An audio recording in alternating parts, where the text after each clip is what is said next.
welcome back to another episode of the Usagi Podjimbo podcast. I'm your host, Mike, and let's get into it with this last story in the volume 1 of Usagi Yojimbo Origins.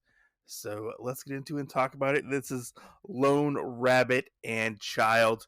Hope everybody's doing well out there and enjoying the podcast. As always, rate and review the podcast on Apple Podcasts or Spotify. And go check out my other podcast called Otakuology, where I talk about anime and manga a lot, like once a week, it seems like. But anyways, thanks for listening. Hope you guys enjoy, and let's get into this story. So we start out with a young woman. I think she's a cat. I can't remember what she is, but she looks like a cat to me. She is carrying around a young panda bear child. They're fighting through to survive. Obviously, we don't know why, but they are on the run, and they come to an abandoned, what it seems like an abandoned house of some kind, and the two enter into the establishment, and they happen to see Usagi quietly uh, resting. It looks like he's meditating a little bit, but I think he's resting. There's a little doggy there too. When did Usagi pick up the dog? Was the dog there at the house? I don't know. I don't think they ever mentioned why the dog is there, but there is a dog. And we see this woman. She takes out her sword and swings at Usagi. I think she happens to jump to conclusions at this time, but she swings at him, and her blade comes down, and he catches the blade with his bare hands and throws her down to the ground. And you hear the panda bear. He says, "Enough, enough! Let my vessel go. Let her go.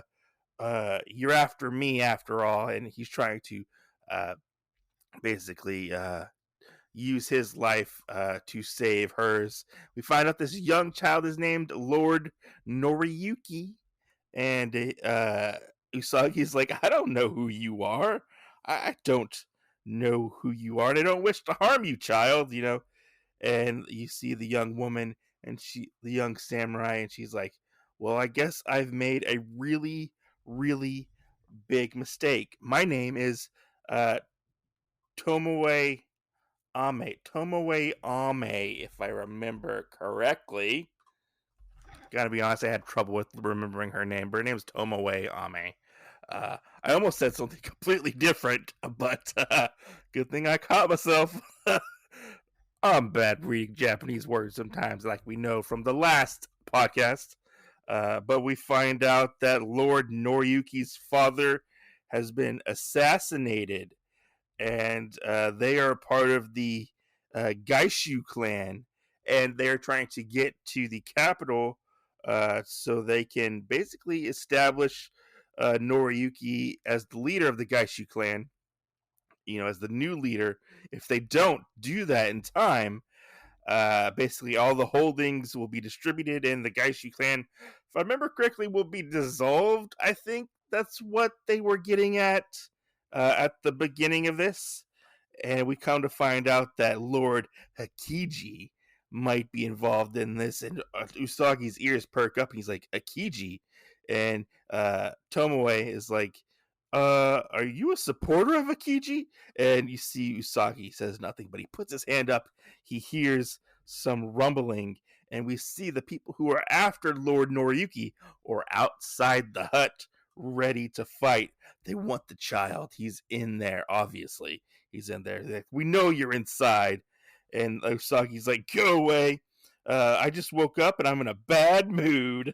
And they're like, "Who are you? What's going on here?" And he's like, "I am Miyamoto Usagi. Now identify yourselves." And they're like, "Yeah, we're looking for the Genshu Lord. He's supposed to be here. We're searching the hut. We're gonna search the hut." And Usagi's like, "No, you're not." And Usagi single-handedly takes down these guys in this sweet-ass fight.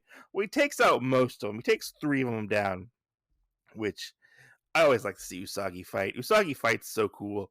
But a few of them do make it to the doorway of the hut itself, and Tomoe happens to cut them down with her blade, and they're like Tomoe and Noriyuki say they are in Usagi's debt and they must now go. They don't mean to intrude upon Usagi any further. I like this scene where I I I guess the rhino is kind of still alive, but the dog is barking at the rhino's face. It makes it to really look like he didn't actually kill the rhino, but I don't know. It's a funny looking scene, like the dog's like, yeah, come on, come out. Like the little dog syndrome that a lot of little dogs usually have. They have the big dog syndrome, but they're little dogs. Like the Napoleon complex for dogs. Uh, they must not impose on him, he says, and I doubt these are the last of the assassins, Usagi says. And Usagi accepts their their agreement, and he will actually go off and help Noriyuki and Tomoe to help them get to the city to accomplish their goals, which is really nice of him. Not going to lie about that. So Usagi and the gang, Tomoe and Noriki, are walking, and it's getting dark. So they happen to stop. Usagi thinks that they should have braved the storm and actually went to the river, and went through and braved the storm instead of coming to the inn. We get this little history about Tomoe. We find out that Tomoe is the daughter of Tetsu Toro, the founder of the Falling Rain School of Swordsmanship, and that's who actually trained Tomoe in the art of sword. And we talk about they talk about how Tomoe kind of disagrees with stopping at continuing through the storm because she has to actually think of her lord as well, Noriyuki, and his comfort. It's too dangerous to ferry tonight. We'll go tomorrow, she says. And she talks about how it was 3 years ago she became the retainer for the Gaishu clan, to whom my family has been loyal for 10 generations, he says. 10 generations. And she cannot let Lord Hikiji get a hold of the clan's possessions. I kind of wonder what exactly the clan actually possesses. Is it like riches, or some kind of weapons, or is it land? Stuff like that. I'm really curious of what Lord Hikiji's game plan is in the end, because we've only heard about Lord Hikiji very, very briefly in the samurai story, towards the end of it, actually. So I want to know exactly what Hikiji is actually up to, but we find out more about Tomoe, which is really cool to learn about a new character who actually becomes very pivotal later on in the story. But we go from there to Usagi introducing himself. But Usagi introduces himself and he says he's Miyamoto Usagi. And he's like, I was a Ronin swordsman. He was taught by Katsuchi. He who rebelled against the 8 Kyoto styles and developed his own unorthodox technique, which is pretty cool. He developed his own technique, kind of like Bruce Lee. He's kind of like Bruce Lee of the samurai in the Usagi Yojimbo universe, I guess we could say. Who knows? Because didn't Bruce Lee invent his own martial art, which was Jeet Kune Do, or what did he? Am I just making that up in my head? Who knows?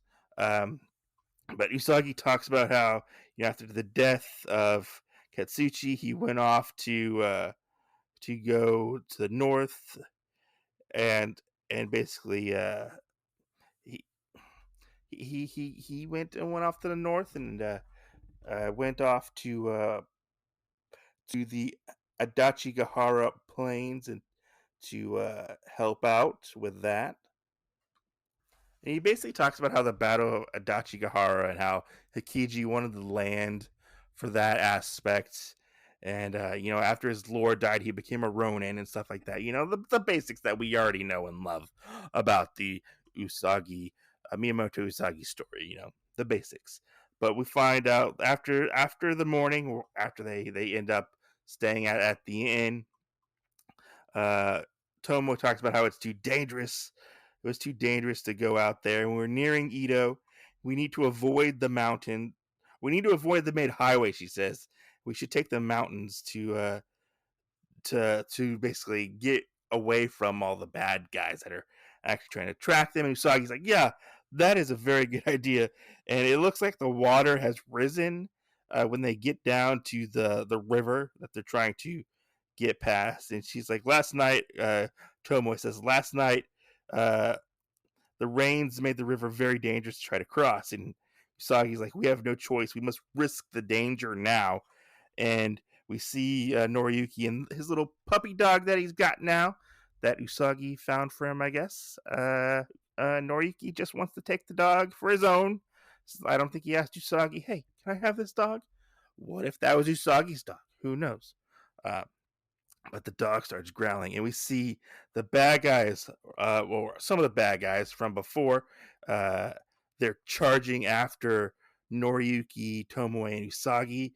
And Tomoe, uh, Usagi tells Tomoe to take Noriyuki to safety. He's got this, and you see Tomoe running, with Noriyuki as Usagi goes to fight off the assassins sent out for um, to kill Noriyuki, and she's running along, and there just happens to be one of the assassins on the docks, going straight for Noriyuki and Tomoe, and he goes to slash at her, and she kind of dodges him, and we see that, you know what, those assassins were no match for Usagi, and Usagi takes all of them down, and we see Tomoe trying to fight and fend off and defend, and save Noriyuki, but Tomoe gets slashed and thrown in the river, and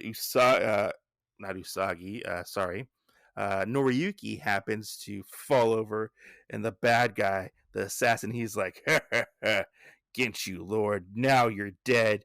And he goes to lunge at Noriyuki, and this is where Usagi comes in. We get this cool panel.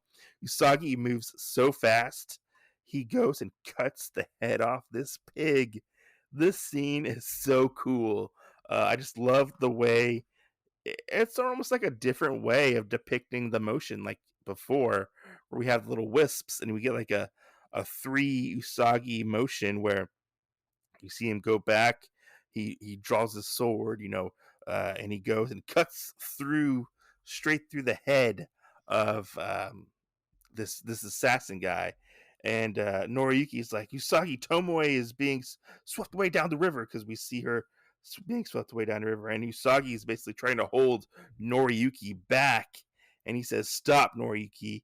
It would be would be too impossible to actually go and help her. We need to search for her, and we will go search down the river to try to find her and see if we can help out poor Tomoe Ame. And hours later, they actually do end up finding Tomoe washed up along the riverbanks. And Noriyuki is very much upset about this, because he spends every waking moment with Tomoe, and that's the person he spends most of his life with as a young lord. And you see Usagi's pulls Tomoe out of the river. She's been cut badly. She's beaten up, and it was very much worse for wear in this situation. And Noriyuki automatically thinks that Tomoe is dead, but it turns out Tomoe is not dead. And Usagi's like, it's night. It's gonna get cold in these mountains. We need to find a place to rest. And they happen to set up camp and tend to Tomoe's wounds. To the best of Usagi's ability, he tends to her wounds. He happens to say, without proper help, uh, Tomoe is not going to make it. We need to do something. She needs a doctor. And I really like this scene where Usagi is tending to Noriyuki. Oh, sorry, not Noriyuki. To Tomoe's wounds, and he's talking to Noriyuki, and he's like, "Look, this is what needs to happen. You are the lord of the Genshin clan, the greatest, uh, the clan, to greater danger. To put you out in the open would expose you to greater danger. Your life to your life, and then that of your retainer as well. You need to decide what exactly you're going to do in this situation. Are you going to let your retainer die? You're going to let Tomoe die, or are we going to save Tomoe? He says, it's all up to you, Lord Noriyuki. It is all up to you, which is a thing to say.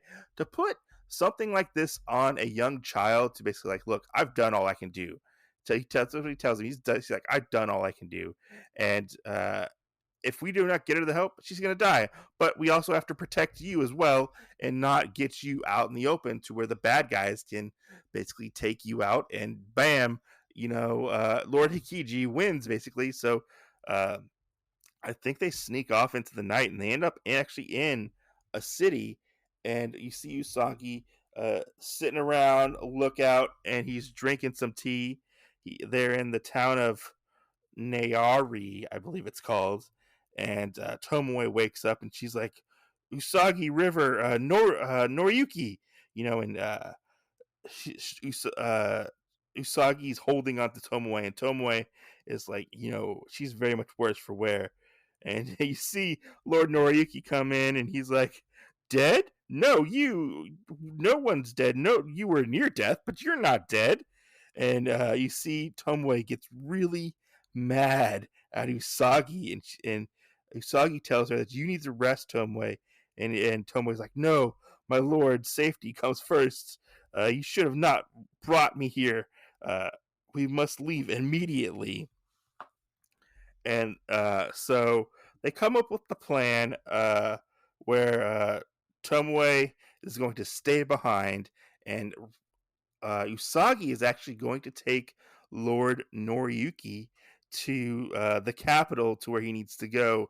And then when Tomoe gets better, she will actually go off and follow Noriyuki um, to the capital later on when she gets better. Which I like this.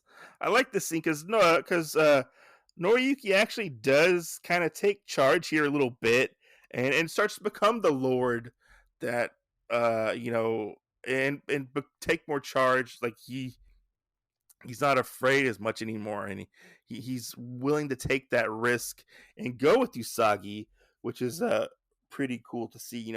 He obviously he cares for Tomoe and her safety. He doesn't want to put Tomoe's life at risk, so he seems to come up with this plan. And we get this scene the next morning where Usagi and Noriyuki are walking, and I had to look this up because I wasn't familiar with it at the time after I read it. We get this scene where they're walking through town and Usagi is kind of eyeballing this barbarian. He's like, ugly barbarian. And we get like this, the barbarian's like, stupid samurai. And I was like, why is there a human in this comic book? That's Gru the Wanderer. Apparently, he is another character from a different comic book that Stansky actually worked on.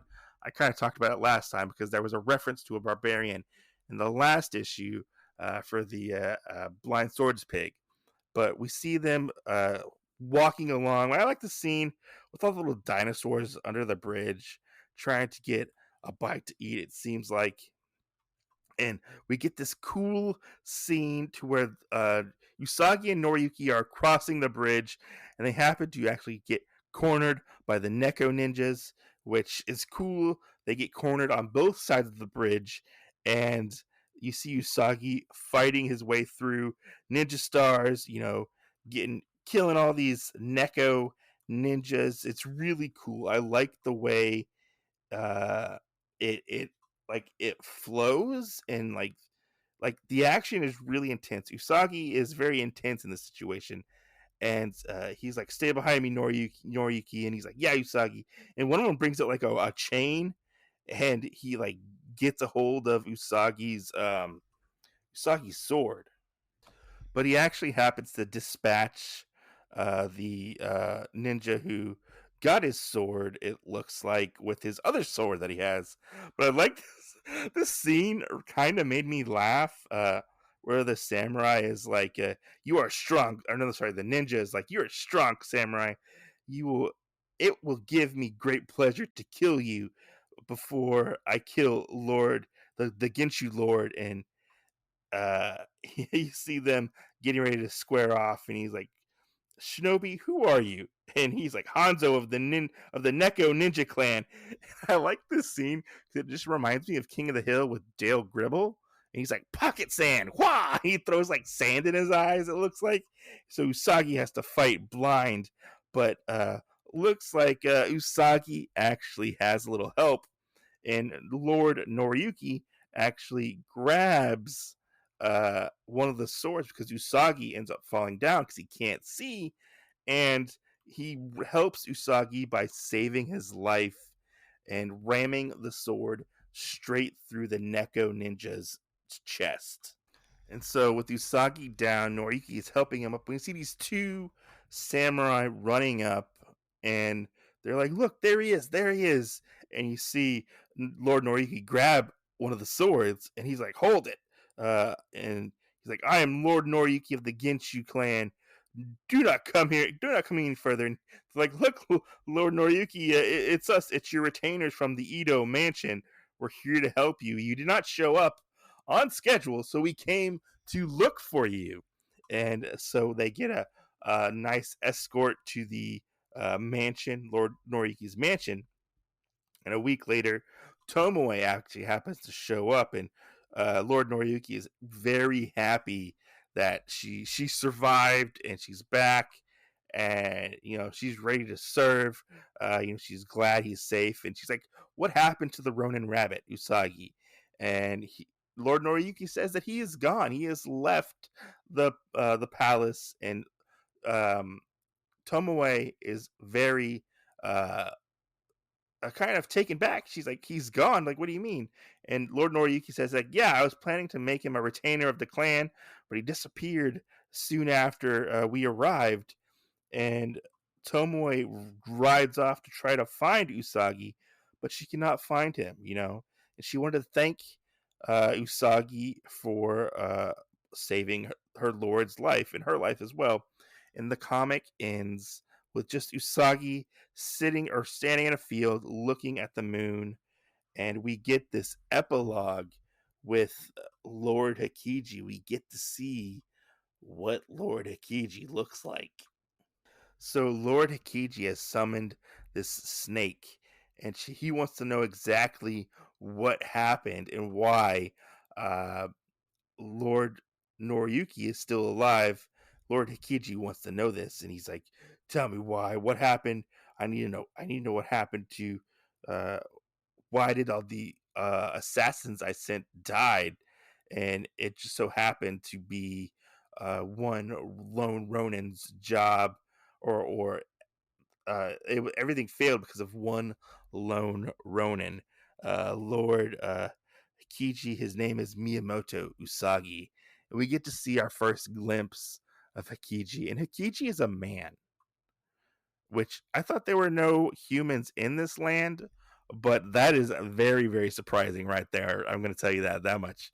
And I kind of want to know, if a snake does not have any arms, how the heck does he keep his kimono on, or his garb on? Because he's wearing like this like wraparound kimono thing with a bunch of tie. I think I just answered my own question. He wraps it around him and ties it up, so that's how he's able to wear his clothing. But who dresses the snake? Does the snake dress himself, or does somebody else dress the snake? That'll be interesting to see. Maybe we'll find out later. But it's crazy to see that Lord Hikiji is actually a man. I thought he would be like another animal, but this issue was so uh, heart stopping. A fun issue to read. It very much is action packed and very much does set forth what's to come, because Tomoe Ame and Lord Noriyuki are major players within the Usagi world, and they are big characters that show up later on. It's cool to see how they Usagi meets them, what Usagi does, and Usagi's just doing Usagi stuff. But it's cool to see, uh, Usagi doing the right thing and just helping out some people who need him. And there was a big misunderstanding at first, but I feel like this issue does set up a lot of things moving forward in the series, and like stuff behind the scenes we'll probably see later on. Like Lord Hikiji is going to be the big bad, obviously, for the Usagi Yojimbo universe. It was a shock to see that he was a guy. I've heard, though, later on in the series, we never actually get to see Lord Hikiji's face after this. Please correct me if I'm wrong on this, but uh, we don't get to see him with his face anymore. So I don't know if it's just in this issue because this is an earlier issue or earlier story within Usagi Yojimbo universe. But it was cool. It was cool to see, like I guess like the starting of what things are to come with the the Gaishu clan and all this kind of stuff. It's cool to see other characters get the spotlight, like Tomoe, who is a female, obviously, and she's just as good as Usagi. Like it's not like the damsel in distress. I mean, she was in distress a little bit, but she actually can hold her own in a fight, which I do like to see. I very much don't care for the whole "oh, I can't fight," Usagi has to fight everybody.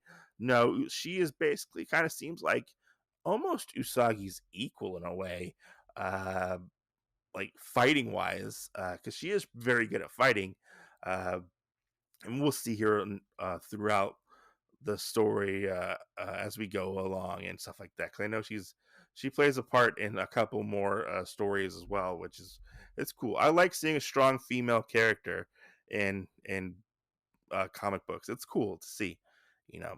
But Lord Noriyuki, I mean, it's not much to say about Lord Noriyuki that we haven't already said. He's a child lord. He's very much trying to come into his own, and I hope to see more of his development later on in the future, which is going to be cool. And we're going to go on from here. Like this issue was really really good, and I think it's a very good setup of things to come. But anyways, as always, guys, thanks for listening. Hope you guys enjoyed. If you want to reach out to me, give me some feedback. Let me know how the podcast is. Let me know what you guys think of the podcast. We'll go from there, and we'll talk, chat. I'm on Instagram and Twitter, Facebook under Usagi Podjimbo. You can find me there. But thanks for listening. Hope you guys enjoyed, and we'll catch you guys on the next podcast. Don't forget to like, subscribe, and I guess share, follow the podcast, on whatever podcast platform you choose to share, listen to, and let me know what you think. I'll catch you guys later and see you guys on the next episode. Peace out.